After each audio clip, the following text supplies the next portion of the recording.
भारतामध्ये बर्फ बघण्यासाठी नॉर्थला म्हणजे जम्मू काश्मीर कुलू मनालीला जावं लागतं. पण अमेरिकेत जर तुम्हाला बर्फ बघायचा असेल, तुमच्या डेकचं दार उघडायचं, बॅकयार्ड मध्ये यायचं, बर्फ बर्फ एन्जॉय करायचं. हे सगळं इंस्टाग्रामच्या फोटोसाठी खूपच छान वाटतं. पण जर तुम्हाला म्हणलं कोणी की 5 महिने ह्यात जगायचं आहे, तर कसं वाटेल? भारतामध्ये आपला सगळ्यात मोठा सण म्हणजे दिवाळी, ज्यात लाईट्स, आवाज, गडबड, फराळ, माणसं आणि सगळीकडे एकदम हाय एनर्जी असते. पण अमेरिकेमध्ये सगळ्यात मोठा सण म्हणजे क्रिसमस, आणि तोही इथल्या स्ट्रॉंग हिवाळ्यात. तर भारतातल्या मोठ्या सणासारखाच उत्साह आणि चकमकाट अमेरिकेतल्या सर्वात मोठ्या सणामध्येही असतं का, हे आपण आज बघूयात. नमस्कार मंडळी, मी आहे भक्ती आणि अमेरिकन लाईफ मराठी वायबी आपल्या चॅनलमध्ये तुमच्या सर्वांचं पुन्हा एकदा खूप खूप स्वागत. माझ्या मागे तुम्हाला पूर्ण व्हाईट बॅकग्राऊंड दिसत असेल आता. तर लिटरली एका दिवसात आमच्या भागातली थीम जी हिरवी होती कालपर्यंत, ती आज पूर्ण पांढरी झालेली आहे आणि सगळीकडे मस्त बर्फ पडलेला आहे, एकदम सॉफ्ट सॉफ्ट भुसभुशीत बर्फ. तर अशा ब्लॉगमध्ये तुम्हाला आमच्या भागात क्रिसमस आणि न्यू इयर कसा साजरा होतो याच्या थोड्याशा ग्लिम्सेस देणार आहे मी. तर ब्लॉग शेवटपर्यंत नक्की बघा. कालच आम्ही इंडियावरनं परत आलोय. टू आवर सरप्राईज, उद्या स्नोफॉल स्टार्ट होणार आहे बॉस्टनमध्ये. सो पटकन आम्ही आता घराच्या बाहेर निघतोय आणि ग्रोसरी शॉपिंग करून घेणार आहोत, कारण एकदा स्नो चालू झाला की मग कधी थांबेल सांगता येत नाही. आणि मग शॉपिंग वगैरे डेली ॲक्टिव्हिटीज करणं थोडंसं अवघड होऊन जातं. सो अजून जेट लॅग चालूच आहे आम्हाला, आमचं तुम्हाला दिसत असेल. थोडीशी एक्सायटेड आहे मी आता, कारण उद्या पहिला स्नोफॉल असणार आहे. तसं तर आता संध्याकाळचे 5 वाजलेत, पण अंधार इतका आहे ना की 10 वाजल्यासारखेच वाटतायत. आता आपण पटकन थोड्या दिवसांपुरती ग्रोसरी आणणार आहोत आणि जाताना क्रिसमस लाईट्स पण दिसतात. तर डिसेंबर महिना चालू झाला ना की लोक आपापल्या घराबाहेर असे क्रिसमस लाईट्स लावतात. म्हणजेच आपण दिवाळीमध्ये जसं लाईट्सच्या माळा वगैरे लावतो ना घराबाहेर, तसंच त्यांना इकडे क्रिसमस लाईट्स असं म्हणतात. आणि त्याचबरोबर सॅन्टा क्लॉस, हरण आणि अजून बरेच टॉईजचे डेकोरेशन्स पण करतात लोक घराबाहेर, जे बर्फात खूप उठून दिसतात. आणि मागचं डेकोरेशन सेक्शन बघा, सुंदर आहे. हे इथले फ्रुट्स आणि व्हेजिटेबल्स. हे काला ऍपल्स आम्ही घेतले.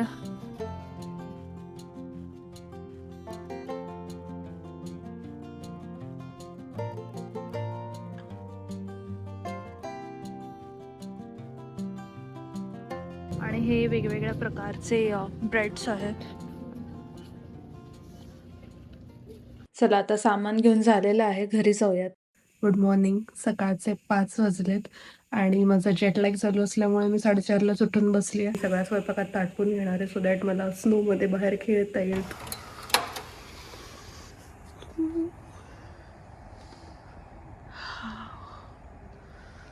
आता 7:30 वाजलेत आणि स्नो चालू झालाय.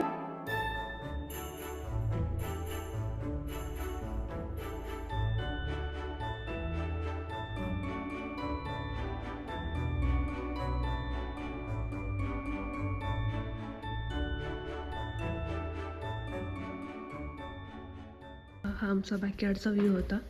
आता पुढचा व्ह्यू दाखवते, घरापुढचा. वो सुंदर.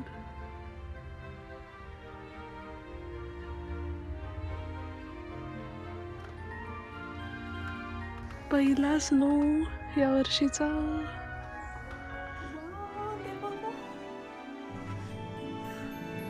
खिडकीतनं बाहेर बर्फ बघत असताना अचानक आमच्या घरासमोर 6 हरणांचा हा कळप दिसला. पहिल्याच दिवशी असा क्षण अनुभवायला मिळणं म्हणजे खरंच हा व्ह्यू लिटरली शब्दांच्या पलीकडचा आहे. हाय टेडी. टेडी बघतोय आता, त्याला भेटायला जाऊयात. तर आम्ही आता टेडीला भेटायला चाललोय, कारण तो बिचारा एकटा बाहेर बसलाय. तर हा आहे आमचा मित्र टेडी, आमच्या नेबरचा पेट आहे हा. आणि बऱ्याच दिवसांनी भेटतोय त्याला, त्यामुळे बराच एक्साइटेड झालाय तो. आता जर पेंगला म्हणजे त्याला मजा येते. फोटोवर करू नये.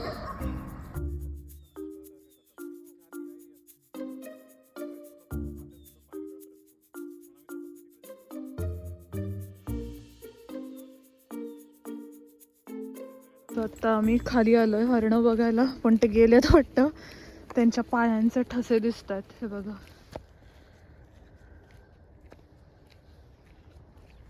थोडं पुढे जाऊन बघतोय अजूनही आहेत का ते. थंडी आहे.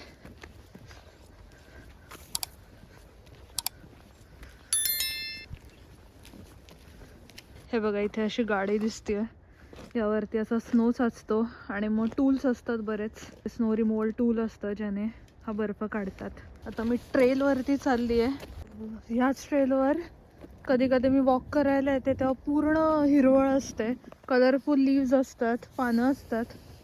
पण आता तिकडेच पूर्ण पांढरी बॅकग्राऊंड झालेली आहे. हा तुम्हाला खोटं वाटत असेल, हा सगळा जो आहे ना हा वॉकिंग ट्रॅक आहे, पूर्ण स्नोने कव्हर झालेला आहे. विंटर असो काही असो, बर्फ जरी असला तरी पण इथे लोक काय वॉक करणं सोडत नाहीत. हे मानावं लागतं लोकांचं. प्रचंड थंडी आहे आता बाहेर, पण तरीही लोक बाहेर ट्रेलवर चालायला निघालेले आहेत.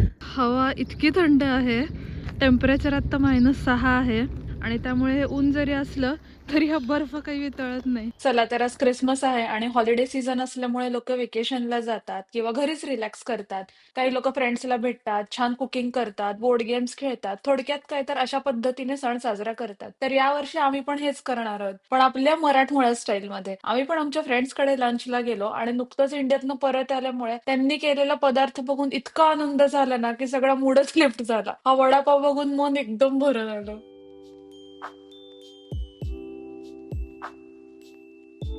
सो आमचा फ्रेंड जय खूप छान सिंथेसायझर वाजवतो, पण मला कॉपीराईटमुळे हे गाणं म्यूट करावं लागतंय. त्याचा स्वतःचंही एक युट्यूब चॅनल आहे ज्यावर तो त्याचे सॉंग्स टाकतो. त्याची लिंक मी या व्हिडिओच्या डिस्क्रिप्शन मध्ये ऍड करते. यानंतर आज क्रिसमस लाईट्स आणि ट्रीज बघण्यासाठी आपण बॉस्टनला जाणार आहोत. पण ते आधी फुल पॅक व्हावं लागणार आहे, कारण जसजसं संध्याकाळ होते ना तसं टेम्परेचर अजून डाऊन व्हायला लागतं. सो घराबाहेर पडायच्या आधी लेअरिंग इज मस्ट. तर आधी थर्मल्स घातले, मग जाड कपडे आणि त्यावर हे विंटर जॅकेट्स, ग्लव्स आणि कॅप घालावे लागतात आणि मग शेवटी विंटर बूट आणि रेडी टू गो आउट. पण बाहेर जायच्या आधी मला तुम्हाला आपलं बॅकयार्ड दाखवायचंय, कारण ते खूप सुंदर दिसतंय आता बर्फ पडल्यावर. चला आता बाहेर बर्फात जाण्यासाठी मी रेडी झालेली आहे.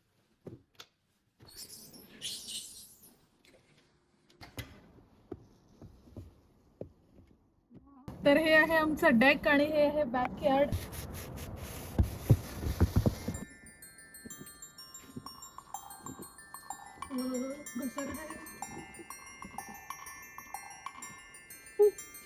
अमेरिकेतला हा नॉर्थ ईस्ट जो भाग आहे, ज्यामध्ये बॉस्टन, न्यूयॉर्क, वर्मॉन्ट, न्यू हॅम्पशायर यासारखे स्टेट्स येतात, तर इकडे व्हाईट क्रिसमस जोरात असतो. म्हणजेच क्रिसमसला बर्फ असतोच असतो आणि म्हणूनच इतर स्टेट्स मधले लोक सुद्धा खास बर्फ बघण्यासाठी इकडे येतात. तर 6वीत असताना पहिल्यांदा मी काश्मीरला गेलेले आईबाबांबरोबर बर्फ बघायला, आणि त्यानंतर लिटरली इकडे आल्यावर बघतीये बर्फ अमेरिकेतला. भारतामध्ये जर आपल्याला कुठे बर्फ बघायला जायचं असेल तर नॉर्थ साईडला म्हणजे जम्मू काश्मीर किंवा कुलू मनाली शिमला या साईडला जावं लागतं. पण अमेरिकेत जर तुम्हाला बर्फ बघायचा असेल, तुमच्या डेकचं दार उघडायचं, बॅकयार्ड मध्ये यायचं, बर्फ एन्जॉय करायचं. तर यावर हे एकदम आसन झाल्यासारखं झालंय. मागे पूर्ण जंगल आहे घराच्या. चला आता क्रिसमस ट्रीज आणि लाईट्स बघूयात. आता क्रिसमस हा अमेरिकेतला मोठा सण असून सुद्धा तुम्ही म्हणाल की रस्ते इतके रिकामे कसे काय? एवढंच नाही तर तुम्हाला सांगते, इथले रेस्टॉरंट्स, मॉल्स आणि सगळी दुकानं सुद्धा क्रिसमस आणि न्यू इयरच्या वेळेला बंदच असतात. आपले काही इंडियन रेस्टॉरंट फक्त चालू असतात. तर आपल्याकडे दिवाळीमध्ये जसे लाईट्स, फटाके आणि चकमकाट जसा असतो ना, तसाच इथेही या दिवसात हाय एनर्जी असते. पण ऑफकोर्स तेवढ्या प्रमाणात नाही, कारण बाहेर थंडी असल्यामुळे सण असून सुद्धा लोकांना जास्त काय बाहेर पडता येत नाही. So most of the time family बरोबर घरीच सेलिब्रेशन करतात. पण आता या रस्त्यावरची लाइटिंग्स बघून तुम्हाला लक्षात आलं असेलच की रस्त्यावर सगळीकडे झाडांना आणि घरांना लाइटिंग आणि डेकोरेशन केलेलं असतं. त्यामुळे सण असल्यासारखं वाटतं. पण या एक्सपिरियन्स मध्येही मजा आहे, कारण प्रत्येक देशाची आपापले सण साजरा करायची एक वेगळीच पद्धत असते. तर क्रिसमस सेलिब्रेशनसाठी आम्ही आलेलो आहोत तिरंगा नावाच्या रेस्टॉरंटला, जे बॉस्टनमध्ये आहे. तर कसं काय आहे ते बघूयात आता.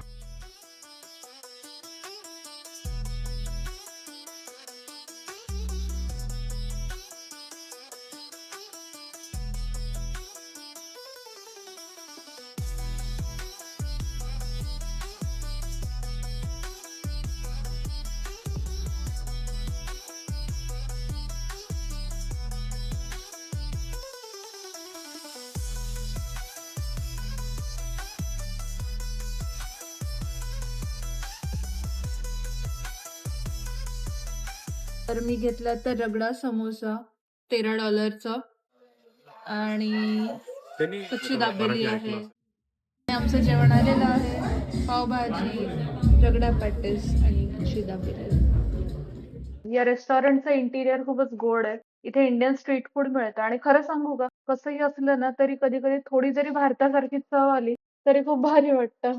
आता आम्ही बॉस्टनची one of the famous Christmas tree जी असते क्विन्सी मार्केटची तिथे आलोय. हे बॉस्टनचं सेंटर आहे, म्हणजे डाऊनटाऊन एरिया आहे हा बॉस्टनचा.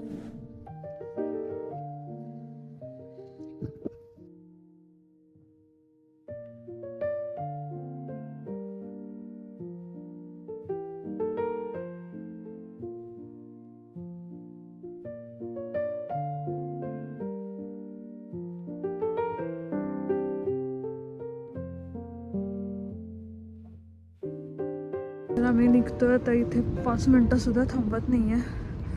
-15 टेम्परेचर आहे बाहेर. सो एवढं शूटिंग काढता आलं मला. मी गाडीत जाऊन हिटर लावून बसतोय.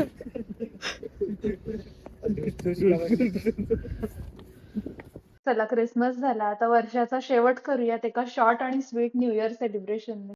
तो आज न्यू इयर आहे. आमचे फ्रेंड्स आलेत आणि आम्ही आज घरी पॉटलक करणार आहोत, बोर्ड गेम्स खेळणार आहोत. तर थोडा वेगळ्या पद्धतीने हा न्यू इयर सेलिब्रेट करणार आहोत. तर आपण बघूयात आज काय काय आहे. हा आहे व्हेज पुलाव आणि मी मिसळ केली आहे. इथे आहेत veg puffs and what is this, bhelpuri. Okay, so this is chaat. Okay. आणि इथे मिसळचा रस्सा. आणि सांगायला खूप आनंद होतोय की आज आपल्या अमेरिकन लाईफ मराठी वेब या चॅनलला 1 वर्ष पूर्ण झालं आणि त्याचबरोबर 1000 सबस्क्रायबर सुद्धा झाले. माझ्या मैत्रिणीने हा केक पण आणलेला आणि याचं श्रेय फक्त तुम्हा सगळ्यांना जातं, कारण तुमच्या या सपोर्टमुळेच मला नवीन नवीन व्हिडिओज बनवण्यासाठी मोटिवेशन मिळतं. 12 वाजून गेलेले आहेत आणि तुम्हाला सगळ्यांना हॅपी न्यू इयर.